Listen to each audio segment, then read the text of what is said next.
Hi friends, நம்ம இன்றைக்கி இந்த வீடியோவில் நம்ம கார்டன் கிளீனிங்கில் பார்ட் 2 தான் பார்க்க போகிறோம். ஸோ அன்றைக்கி சொல்லியிருந்தேன் பார்ட் 1 பார்ட் 2 வீடியோவாட்டு போடுறேன் அப்படின்னு சொல்லிட்டு. ஸோ இப்போ பார்த்தீங்கன்னா பார்ட் 2ல் என்னென்னா, நம்ம கார்டனில் இருக்கக்கூடிய மிச்ச மீதி இடங்களையும் நல்லா க்ளீன் பண்ணியாச்சு. இந்த இடத்துலலாம் நம்ம மாமரத்துலேருந்து நிறைய இலைகள் எல்லாமே விழுந்துருந்துச்சு.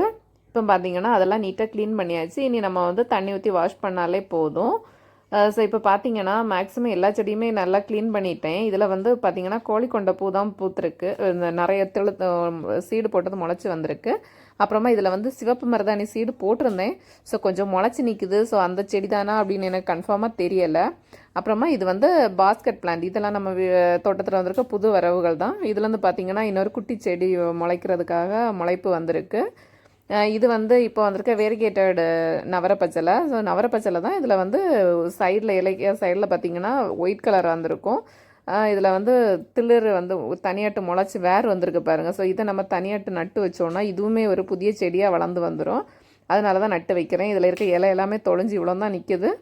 ஸோ இனி அது தேறி வந்துடும் அப்படின்னு நினைக்கிறேன். இதில் பார்த்திங்கன்னா இதில் வந்து நற்பவளம் சீடு போட்டிருந்தேன். அதுலேயுமே ஒரு சின்ன ரோஜா கம்போட குச்சி நட்டு வச்சுருக்கிறேன். இது வந்து காஷ்மீர் ரோஸ் தான். அப்புறம் இங்கேயே நம்ம பேப்பர் பூச்செடி எல்லாமே இருக்குது.